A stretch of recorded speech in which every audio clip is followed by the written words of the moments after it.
Good morning. हमने last topic में study करा था रेस्ट और मोशन के बारे में, one dimensional, two dimensional and three dimensional motion के बारे में। एंड उसके बाद हमने स्टडी करा था rotatory motion, vibrational motion and oscillatory motion and translational motion and circular motion. Now we will study about the distance and displacement. Before we will study that, we will discuss two terms which you have read in the 9th class, that is scalar quantities and vector quantities. आपको पता है कि जो scalar quantities जो होती हैं they include magnitude only. जो scalar quantities होती हैं they have magnitude only. Magnitude आप बोल सकते हो किसी भी बॉडी का साइज या किसी भी फिजिकल क्वांटिटी का साइज, और उसको हम स्केलर क्वांटिटी से डिनोट कर देते हैं। तो स्केलर क्वांटिटी जो है it is defined as the physical quantities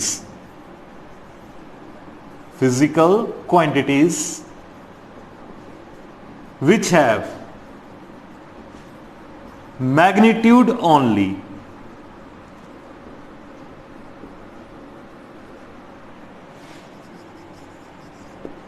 उनको हम क्या कह देंगे? Scalar quantities. For example mass of a body that is 5 kg।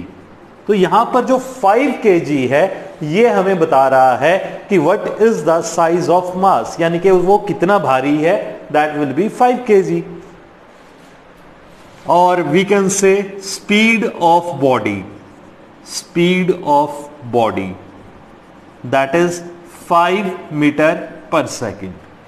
मान लीजिए कि कोई बॉडी चल रही है 5 मीटर पर सेकेंड की स्पीड से, तो यहां पर 5 मीटर पर सेकेंड जो है that is the magnitude of the speed, that is size of the speed.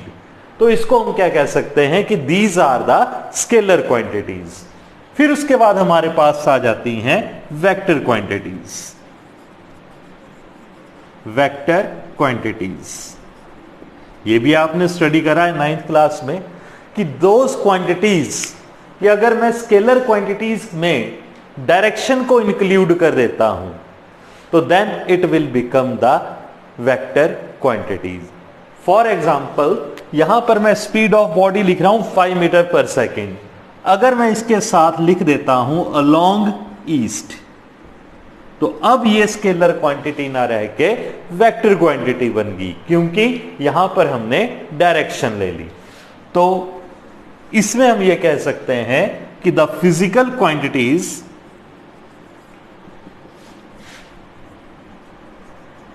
which have both, इसका मैग्नीट्यूड भी होगा कि कितनी स्पीड के साथ वो चल रहा है, which have both magnitude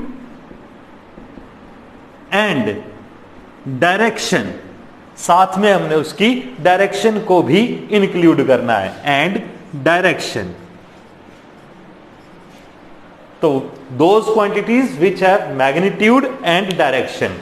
तो यहां पर हमने एक वर्ड इंट्रोड्यूस कर दिया डायरेक्शन, और तो इसका एग्जांपल हम ले सकते हैं डिस्प्लेसमेंट,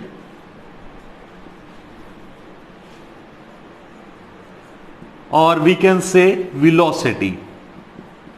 दूसरा एक एग्जांपल ये भी है। बहुत सारी फिजिकल क्वांटिटीज है, मैंने दो ली हैं, डिस्टेंस, डिस्प्लेसमेंट एंड वेलोसिटी।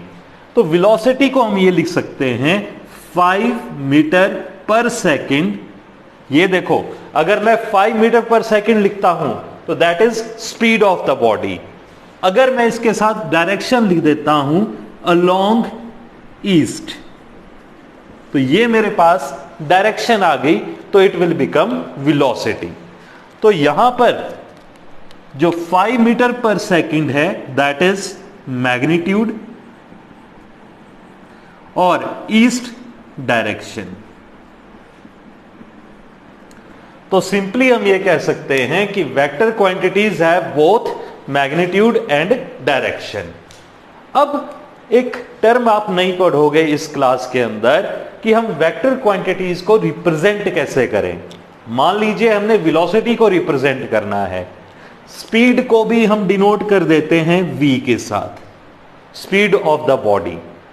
अब वेलोसिटी को भी मैं v के साथ डिनोट कर देता हूं, तो डिफरेंस क्या रहा? तो ये वेक्टर क्वांटिटी है, तो इसके ऊपर मैं एक एरो हेड लगा दूंगा, तो this arrow head is called vector. तो अब यहां से डिफरेंशिएट हो गया कि this will be the velocity and this will be the speed. तो these two things are the vector and scalar quantities. Next topic is distance and displacement. Distance and displacement. First we will study about the distance. Distance आपने 9th class में भी पढ़ा है, but यहां पर थोड़ा सा और इसको रिवाइज कर लेते हैं। तो डिस्टेंस क्या चीज होती है?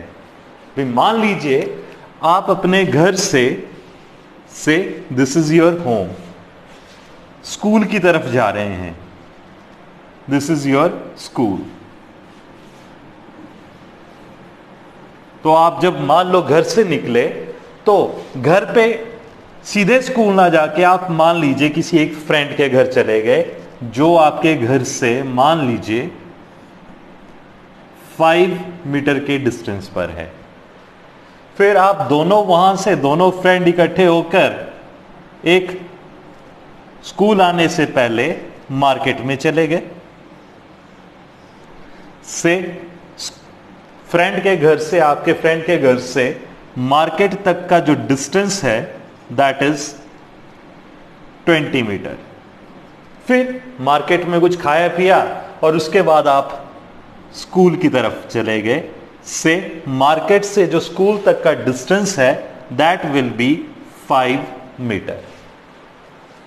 तो अब हम डिस्टेंस क्या कहेंगे कि आपने कुल कितना डिस्टेंस ट्रेवल करा।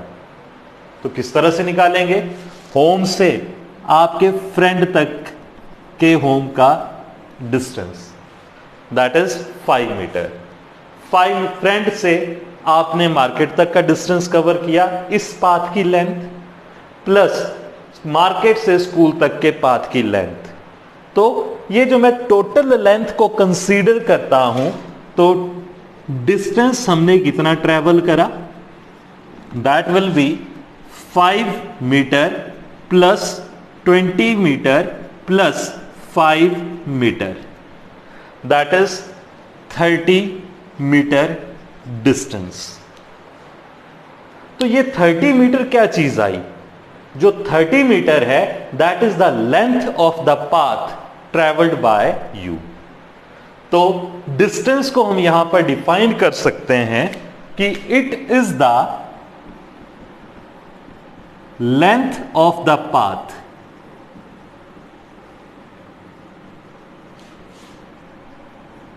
Travel by a body.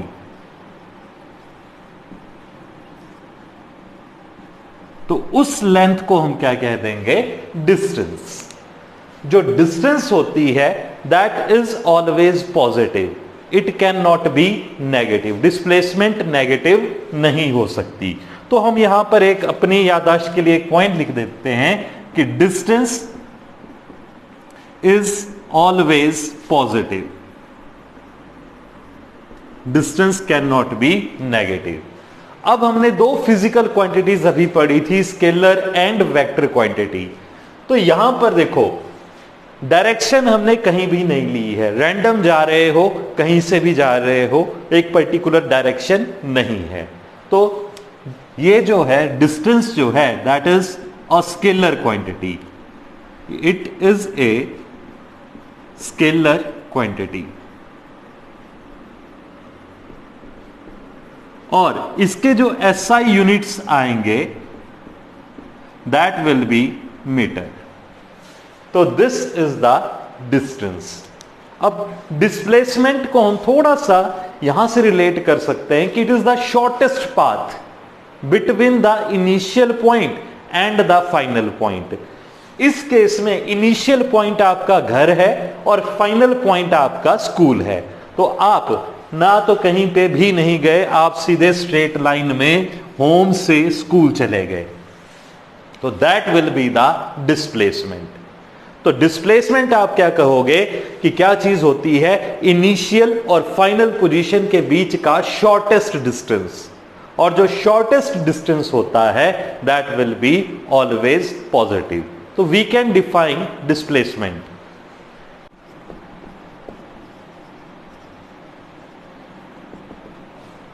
Displacement जो है that is the change in the position of a body, पर साथ में हमने डायरेक्शन को भी इंक्लूड करना है। तो change in the position of a body in a fixed direction, तो हम इसको डिफाइन कर सकते हैं कि it is defined as change in position of a body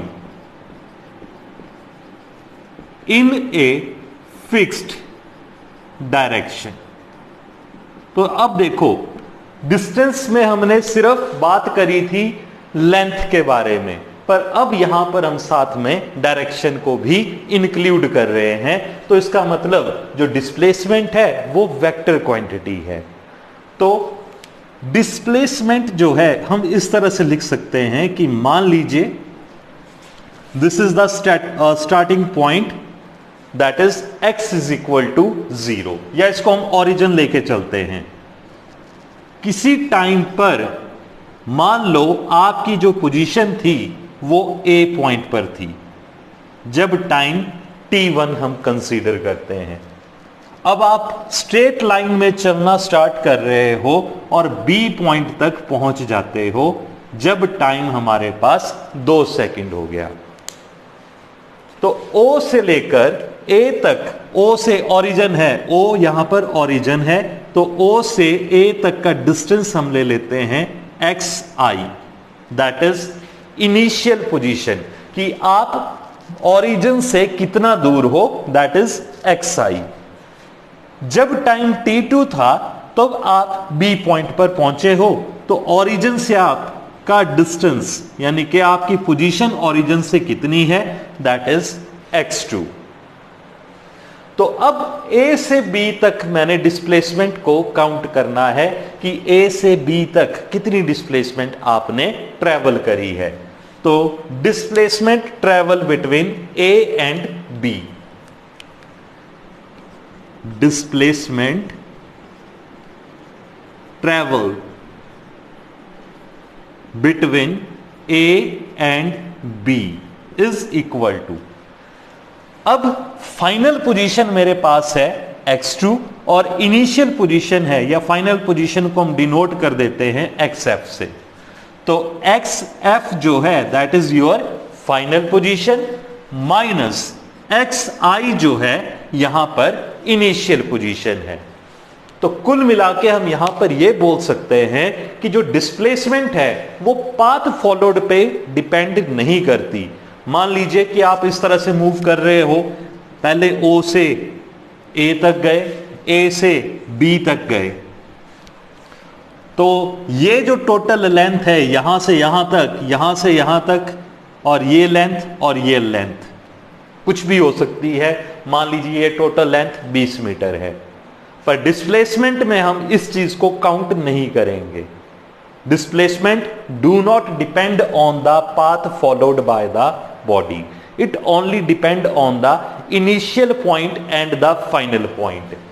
तो इनिशियल पॉइंट यहां पर है, फाइनल पॉइंट यहां पर है, ओरिजिन से इनके डिस्टेंस xf और xi है। तो अगर मैं इन दोनों को इनको लेस कर दूं तो मेरे पास डिस्प्लेसमेंट आ जाएगी। तो हम यहां पर एक पॉइंट याद रखने के लिए लिख देते हैं कि displacement do not depend on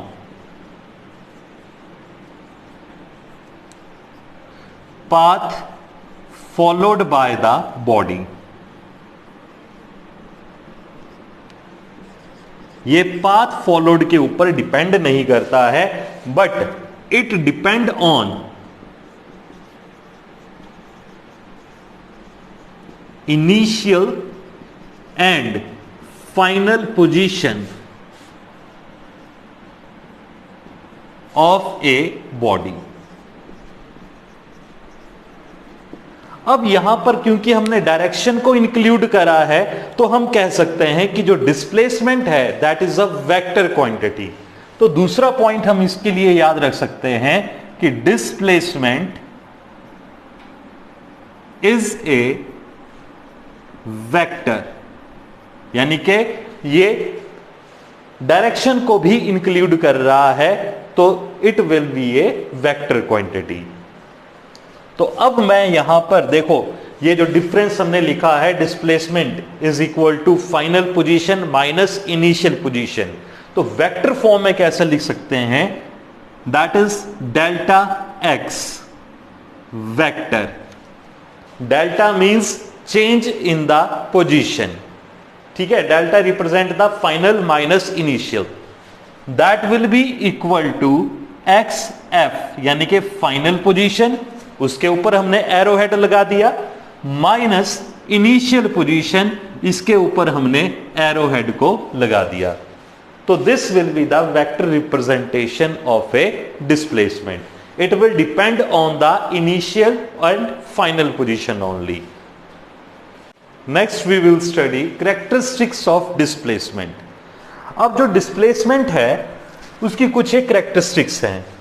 तो फर्स्ट जो कैरेक्टरिस्टिक हम बोल सकते हैं कि it has the unit of length, कि डिस्प्लेसमेंट क्या है, एक तरह की पोजीशन है, पोजीशंस को हम यहां पर लेंथ से रिलेट कर सकते हैं।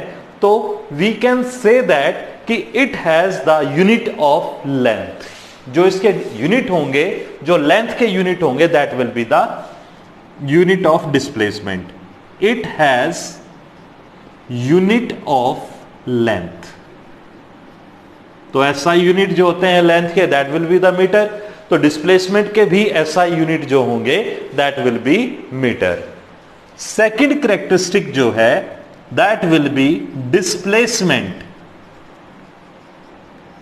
कैन बी पॉजिटिव, नेगेटिव और जीरो। हमने डिस्टेंस के बारे में कहा था कि डिस्टेंस हमेशा पॉजिटिव होती है, क्योंकि डिस्टेंस जो होता है that will be the total path travel by the body, या length of the path travel by the body, तो दैट विल ऑलवेज पॉजिटिव। पर डिस्प्लेसमेंट के केस में ऐसा नहीं होता, क्योंकि यहां पर हम सिर्फ इनिशियल और फाइनल पोजीशन पे डिपेंड कर रहे हैं, ना कि पाथ के ऊपर। इसको इस तरह से समझा जा सकता है कि जो डेल्टा एक्स वेक्टर है, यहां पर जो डिस्प्लेसमेंट है that will be equal to final position minus initial position. तो this is the formula for displacement. सबसे पहले डिस्प्लेसमेंट पॉजिटिव कब होगी? पॉजिटिव डिस्प्लेसमेंट, सिंपल सी बात है, अगर फाइनल पोजीशन जो है वो इनिशियल पोजीशन से ज्यादा होगी। If x final is greater than x initial, तो इसको इस तरह से भी समझा जा सकता है कि मान लो ओ बी द ओरिजिन, आप किसी टाइम पर ए पॉइंट पर हैं, से t1 टाइम के ऊपर आप ए पॉइंट पर हैं। अब आप स्ट्रेट लाइन में चलना स्टार्ट कर रहे हो अलोंग पॉजिटिव एक्स एक्सिस। तो थोड़ी देर के बाद जब टाइम t2 सेकंड हो गया, तब आपकी जो पोजीशन है वो बी पॉइंट है। तो ओरिजिन से ए तक का जो डिस्टेंस है वो हमने मान लिया था एक्स इनिशियल, और ओरिजिन से फाइनल पोजीशन का जो डिस्टेंस है उसको हमने मान लिया था एक्स फाइनल। तो क्लियर सी बात है डायग्राम से, यहां पर एक्स एफ जो है वो एक्स आई से ग्रेटर है, यानी कि ओरिजिन से बी पॉइंट दूर है और ओरिजिन से ए पॉइंट क्लोजर है। तो इस केस में X F is greater than X I, तो डिस्प्लेसमेंट इस केस में हमारे पास पॉजिटिव आएगी। दूसरा है कि डिस्प्लेसमेंट जीरो कब होगी?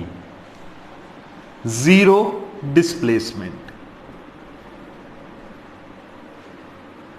जीरो डिस्प्लेसमेंट क्या कहा जा सकता है कि मान लो, इसको एक एग्जांपल लेके देखो कि आप सवेरे घर से स्कूल की तरफ मूव करते हो।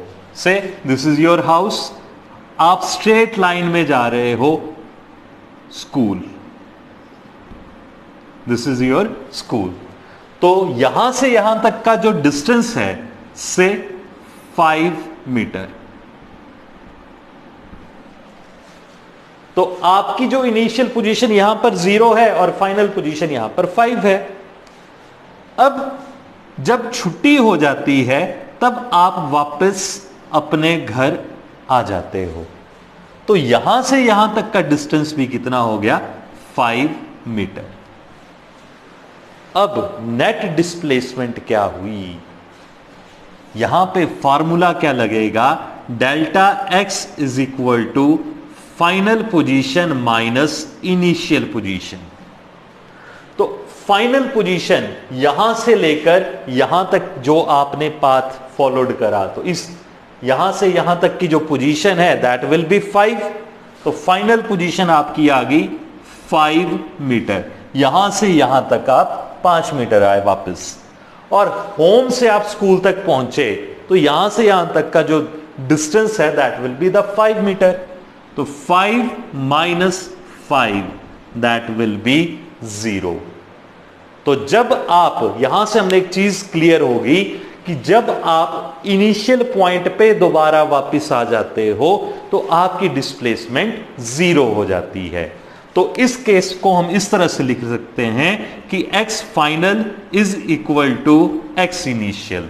यानी कि अगर बॉडी की फाइनल पोजीशन और इनिशियल पोजीशन अगर सेम होती है तो उस केस में डिस्प्लेसमेंट 0 हो जाती है। तो डेल्टा x की जो वैल्यू है दैट विल बी 0।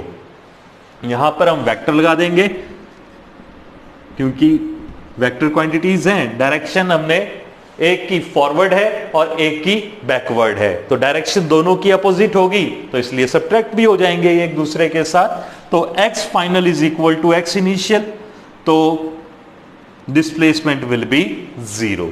तो this will be the case of displacement. Next जो हमारे पास है that will be negative displacement.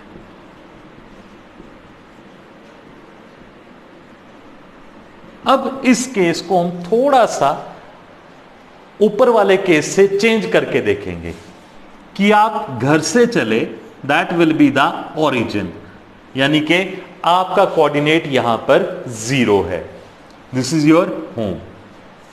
Straight line में आपने मूव करा, यहां पर आप पहुंच गए स्कूल से यहां तक आपका जो डिस्प्लेसमेंट, इसके कोऑर्डिनेट आ गए 5 मीटर। तो यहां से यहां तक का डिस्प्लेसमेंट हमारे पास कितना आ गया? 5 minus 0 that will be the 5 metre. ठीक है। अब आप यहां से चलना स्टार्ट कर रहे हो और किसी रिलेटिव के घर पे रुक गए, आप वापस अपने घर पे नहीं आए। तो मान लो this is your relative house, जो स्कूल से मान लो 2 मीटर डिस्टेंस पर है। अब यह बात ध्यान रखना कि यहां से लेकर यहां तक का जो डिस्टेंस है that will be the 5 metre, यानी कि ओरिजिन यहां पर है और फाइनल पोजीशन यहां पर है जब बॉडी होम से स्कूल तक जा रही है। जब आप स्कूल से अपने रिलेटिव के घर आ रहे हो तो अब स्टार्टिंग पॉइंट आपका क्या है? स्कूल है। तो यहां पर हम x की वैल्यू के कोऑर्डिनेट हमारे पास 5 मीटर है और यहां से लेकर यहां तक जो आप रिलेटिव के घर आ रहे हो तो यहां का कोऑर्डिनेट हमारे पास 2 मीटर है। तो अब यहां पर फाइनल पोजीशन मेरे पास 2 मीटर होगी और इनिशियल पोजीशन यानी कि जो ओरिजिन है उसके जो कोऑर्डिनेट हैं दैट विल बी 5 मीटर। तो अब डिस्प्लेसमेंट का फार्मूला यहां पे लगा देंगे। तो डिस्प्लेसमेंट जो है that is delta x is equal to x final minus x initial.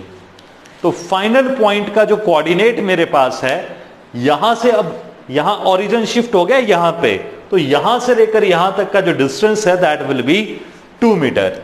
तो फाइनल पोजीशन 2 और इनिशियल पोजीशन हमारे पास, इनिशियल पोजीशन के कोऑर्डिनेट हमारे पास 5 है। तो 2 माइनस 5 दैट इज -3 मीटर। तो this is the negative displacement of a body. तो ये एक कैरेक्टरिस्टिक हमारे पास आ गई positive, negative and zero displacement के बारे में।